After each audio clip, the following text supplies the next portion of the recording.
the next game is already ready to go.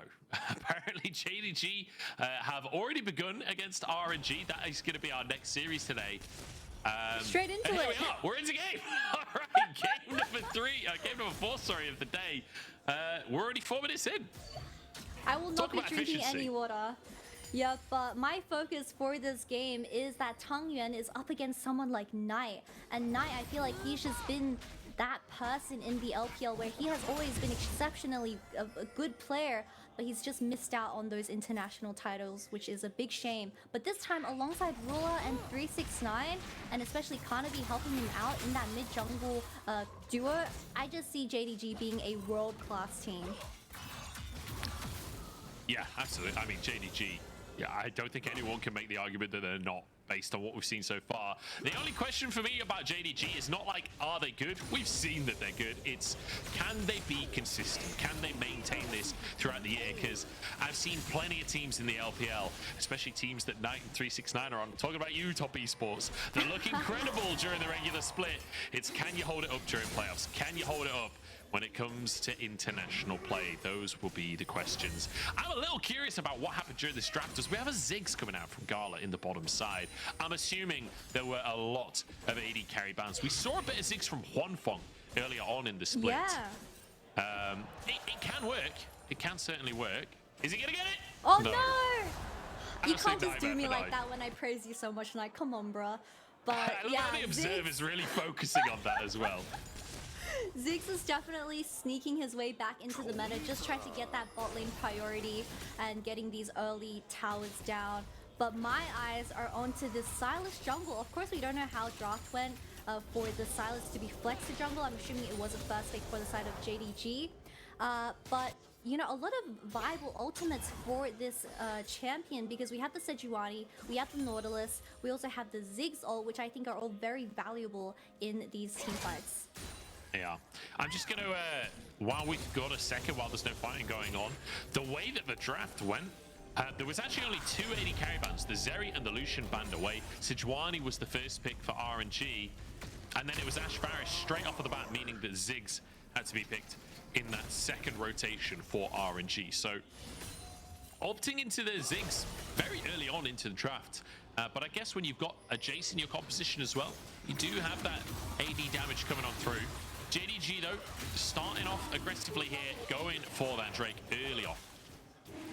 Yeah, like you mentioned, RNG having a lot of poke potential with their composition, Ziggs and Jayce. That will get extremely annoying once it does reach the later game and the items come online. But I do like the idea of Ziggs and Nautilus. You just chuck 2 ultimates onto a carry and they're pretty much dead, especially with the Ziggs having such a powerful ultimate later on into the game. Then one AD carry or maybe even a LeBlanc will just get deleted from the team fight and it becomes a 4v5. Yeah, I love that we're seeing the LeBlanc come out from Knight as well. But let's quickly talk big picture for these two teams in the series, because RNG, a really rough start to the LPL so far. Tangyuan in a bit of trouble there, taking some damage from Knight, won't go down though. Tangyuan is, I don't want to say out of his depth, because we'll wait and see, but needs to prove something in this series. He is the only player in this entire series that hasn't won either the LPL or the LCK. Everyone else on the map has at least one major region championship, and multiple players have either a Worlds or an MSI trophy. This RNG roster, aside from the mid laner, are the one that won MSI last year, now that Ming has rejoined the squad. So there's like a lot of pressure on that mid laner's shoulders, especially for a young player. Tangyuan definitely thrown into the deep end of this LPL team, but of course we need to just highlight that they no longer have Xiaohu for RNG, and I just feel like Wei without Xiaohu for these recent games, he's been looking a little bit lost. Of course, not for this game specifically. I do see that there are 2 assists onto Wei, so that's a very good start already. Something that we do lack on RNG is that mid-jungle synergy, and just I want to see more from Tangyuan, and as he is on this aggressive Akali pick this game. I'm telling you, the observers are feeling it here in the second series. They're like, they're zooming in on the close skirmishes, zooming in on Knight CSing. Definitely feeling good on that side as the all-in on that bottom side, taking another look. Look at the CS difference. 2 plates in favor of Ruler, a 40 CS lead or 30 CS lead. I can't count. Absolutely insane. And this is what we've seen from Ruler time and time again. This time going for the on-hit Varus, by the way, not going for lethality. Very interesting. We do have a lot of consistent damage coming out of Ruler for this specific game. And I do like the Immortal Shield though. It does stop the potential of getting one-shot from the Nautilus and Ziggs ultimate combo. But like I said, this Varus and Ashe is going to be extremely annoying for the side of, I guess, Gala, because they just have so much range on you, and they're just, it's an Ashe. I don't know why Ashe was let through the champ select. I hate this champion. I think it's way too broken in the current meta. Gala, as a result, The thing is, I feel like there's a lot of champions that tick exactly those boxes. I feel like there are so many champions that it feels like you need to ban in the current meta. Ashe definitely being up there, I agree. But the Herald will be taken here by RNG, and I will say RNG a phenomenal early game so far. JDG, a team that really haven't fallen behind much. They've got 1 game loss. It was against BLG. It's Tangyuan starting to play. Onto missing. Heal going to be burnt there. But RNG so far actually having a very good early game to be even, to have that Herald in their favor, to have Breathe with an advantage in that top side. Yeah, I want to see this Herald dropped in the Ziggs lane.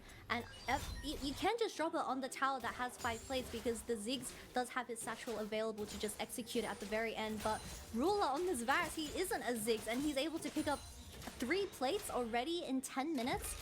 Very, very dominating laning phase from the Korean ADC himself. Yeah, it's not bad, is it? It's not bad. It's not a bad trade. Might look for a 4th plate, honestly, as another wave will crash in here. And Gala, realistically, can't do anything to contest if he steps too far forwards. The amount of long range all in that Ashe Varus bring to the table. Ashe arrow lands, Varus ult to follow, and then his long range combo. You just ain't surviving that. Definitely not surviving that. But we do have the Sion coming out for this first game series as well. And an actual, does it hit though? Oh, down the mid lane. Oh my god. Oh, so close. And yet no cigar. No cigar. That was way too close for comfort. Tangyuan does have the flash available, so that's just a test of his reaction skill. But back onto the Spellbook Sion this time around, he has the heal and ignite available, so he's going to have a much easier time when it comes to the 1v1 trading, because Jayce is that lane bully up against a melee champion. I just think Sion is just making his way back into the meta, where we will be seeing a lot of him just because of his pure ability to engage. Yeah, and also just because you're against Sejuani, right? Like, Sylas is always good when Sejuani is good. Breathe getting knocked up in the top side as Wei moves over to try and get some place for his top laner. Has that Herald in play. Everfrost from Knight. Can they finish it? Knight doesn't quite have the damage and has to dash away in the end, tanking that tower for so long. It's 369 now, trying to hold on. Ming has moved up to the top side to try and protect his top laner, but you can see Gala moving over, just what you were talking about, Kitty, the ability to demolish those towers. 4369, he's getting camped.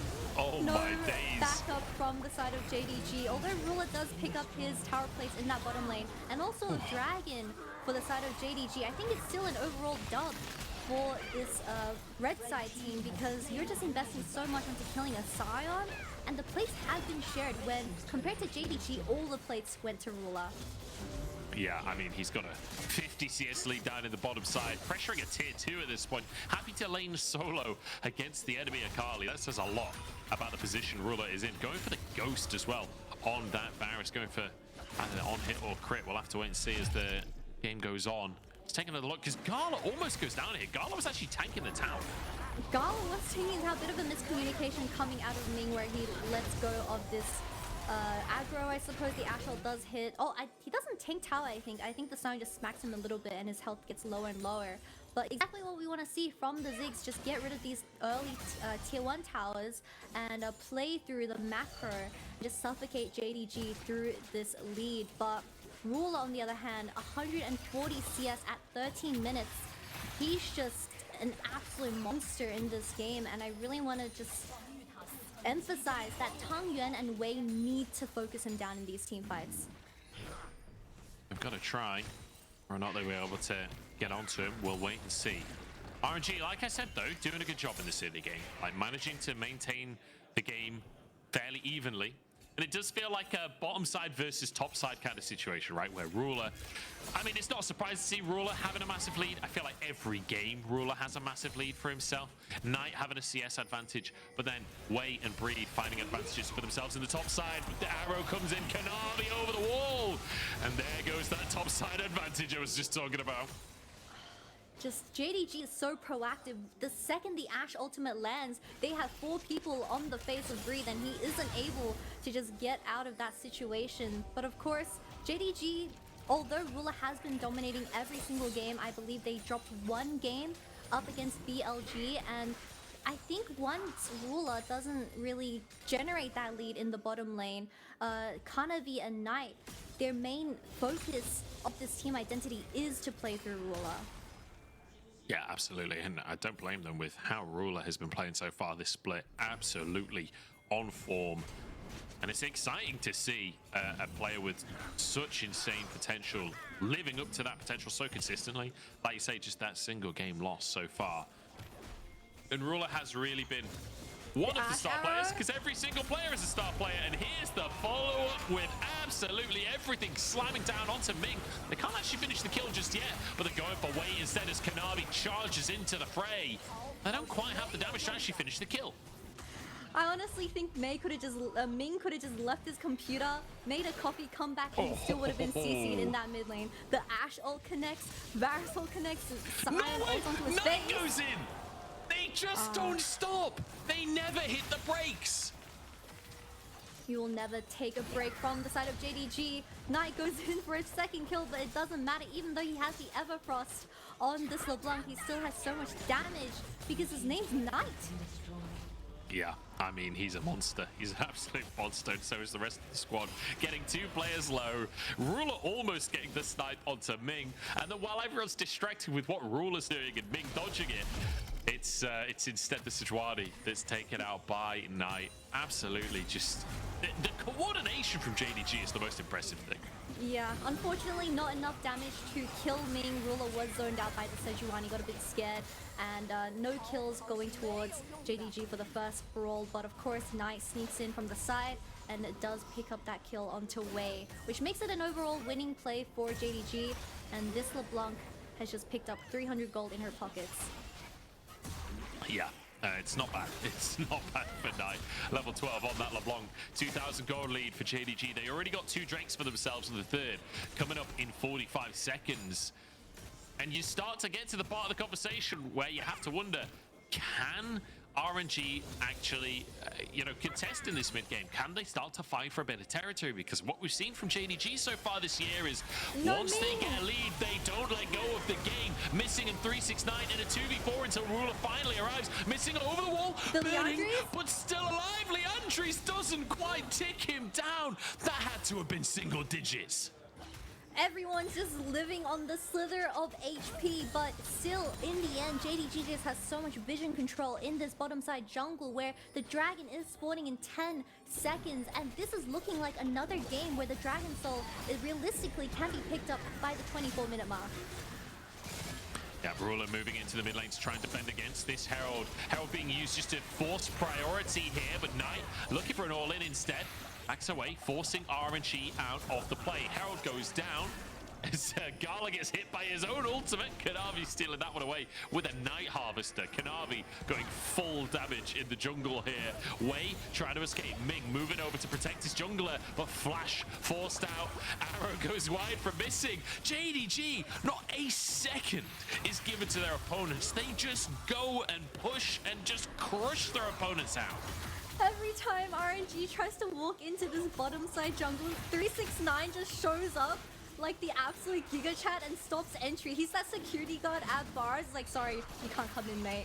And RNG gets forced out of their own jungle, and this third dragon goes to the side of JDG. Like, again, Ming just gets so many ultimates thrown onto him, survives once again, and this time missing being the target for RNG, also surviving on the most single-digit HP. The Leandro just wasn't able to execute him, and it was just 30 HP.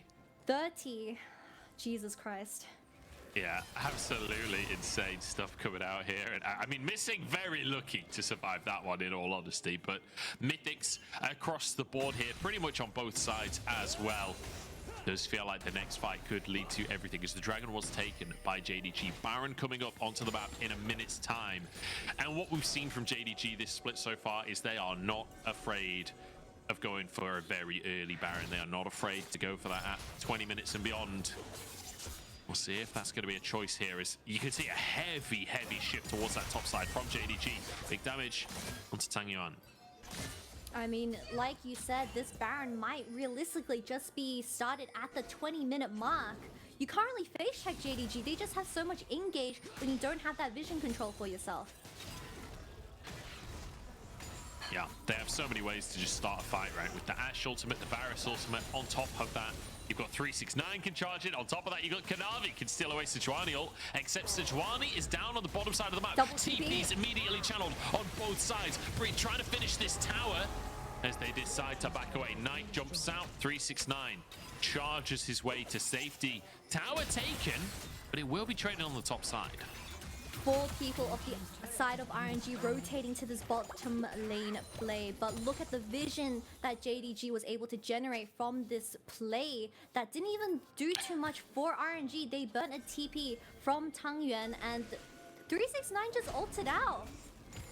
Yeah, I feel more confident about this bush break from RNG if Dragon was up on the map right now. Wei finds Missing.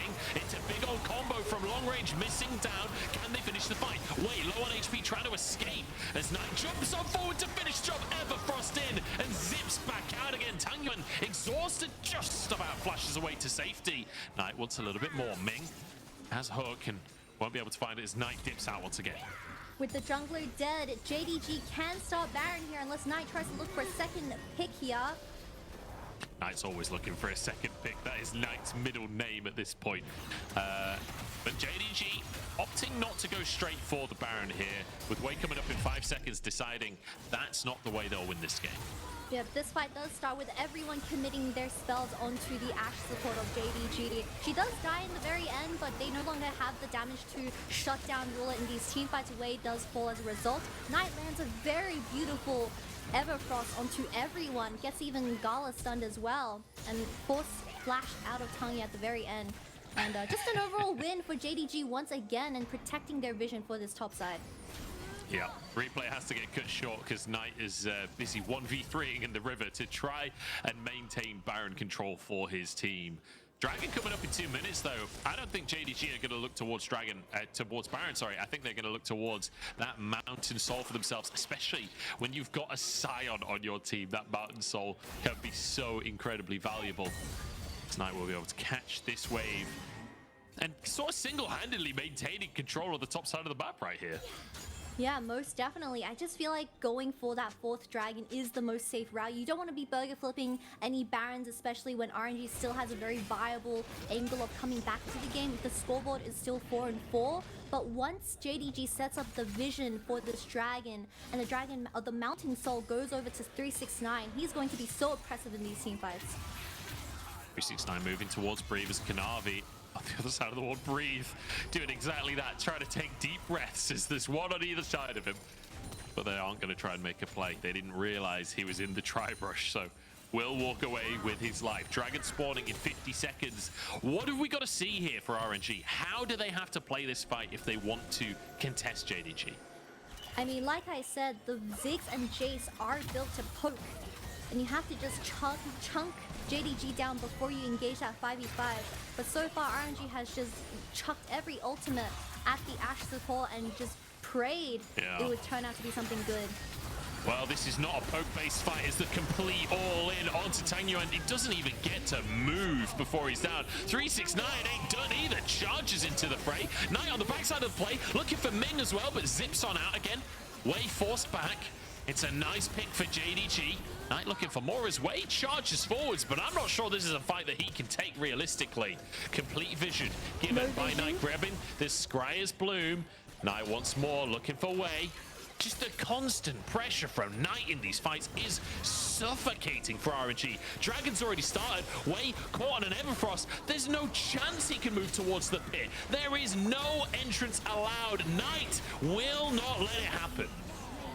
The fourth dragon does end up in the hands of JDG, while Knight and 369 are just playing RNG in their own palms. Everyone knocked up, and it will be another pick. Breathe taken down this time. 369 to grab the kill as Tangyuan TP's into the play. It just has to leg it immediately. Ming locked up. Knight zips back out. He just can't be hit. I feel like Knight spends these entire fights in enemy lines and never loses HP. Rook comes down onto the Akali. Wow. I mean, what a game coming out from JDG. They've not even got that big of a gold lead. And yet it feels so one-sided. You don't need damage as Knight on this LeBlanc when you're landing every single chain onto the enemy team. He is just being a pest for RNG while their carries aren't able to walk up into these team fights. Beautiful arrow coming out of Missing as well. Connects once again while Tangyuan just dives in his shroud. Just saying that Tangyuan doesn't have that TP available, but they're fighting again. They certainly are. Kanavi's been caught this time. Does not have his teams nearby. But it does not matter because he just perfect executions out, uses the flash. Ult comes out from Missing as well to protect his jungler. Now 369 just staring way down. No chance you'll get the skull crab today, mate. I like how Missing, he has noticed that he's the prime target of RNG and goes for the QSS. He's been feeling those engages have been a bit personal from Wei, and I just opted into a defensive item. But now that the Ashe, the only person that is so vulnerable to these engages, has that protective tool, who are you going to look to engage onto? Because Knight and 369 are just playing these team fights perfectly. Look at Ruler's inventory for a second. With 25 minutes in... Okay, the inventory immediately vanishes. He's 3.5 items is what I was trying to say on this Varus. It's absolutely insane. Look how fast the Baron goes down. Knight behind enemy lines as well. Tries to contest, tries to get a steal. Forced out immediately. Knight into the fray once more. CC chain onto Wei as Tangyuan buys time for his team in the Akali Shroud. JDG can't just force the Baron yet, but they're going to give it another go. So much damage from the side of RNG, but it doesn't matter. You have the Mountain Soul for JDG. All that damage is just being tickled onto especially the Sion. Can they find an angle to really flip this Baron? Wei is behind the pit. has an angle. 2,000 on the Baron, but Wei behind the pit, not in the fight. JDG just commit to skirmishing instead, or I say skirmishing, outright 5v5ing. He still has an angle. Wei, he's still behind the pit. You're absolutely right. He wants to go for the steal, but he's stood on a ward right now. And Breathe now being forced away low on HP himself as 369 zoning everyone out as Knight pressuring on the other side. Baron taken by JDG. Knight still just being an absolute nuisance. Tangyuan trying to escape, trying to get over the wall. The chains go wide. A second set of chains that will land. And there's Ruler to force the flash. So close. Oh, well, I don't know if you saw Wei, but he had a terrible time trying to contest that Baron. Kanavi picked up the Nautilus ultimate and just chucked it onto Wei, and Missing just chased him down throughout that entire fight, and he wasn't able to find an angle onto this burger flipped Baron. And of course, Knight's just doing everything he can to stop this ziggs and Jayce entering the fight, or even the Baron pit, where JDG is just getting these objectives for free. Oh, Breathe does manage to get a tower for himself, but at what cost? The whole squad is here for JDG, and Knight will be able to grab that kill. 2, 0, and 4 for the mid laner. They've already got Soul, they've got Baron to work with, and it already felt like they were massively ahead before when they had a 2,000 gold lead. Well, now they're on 6,500 gold lead. They've got a Soul, they've got a Baron. They can really crush into the space now. Try and break open one of these inhibitors. Yeah, I don't see this game going to that Elder Dragon, which is going to spawn in a minute.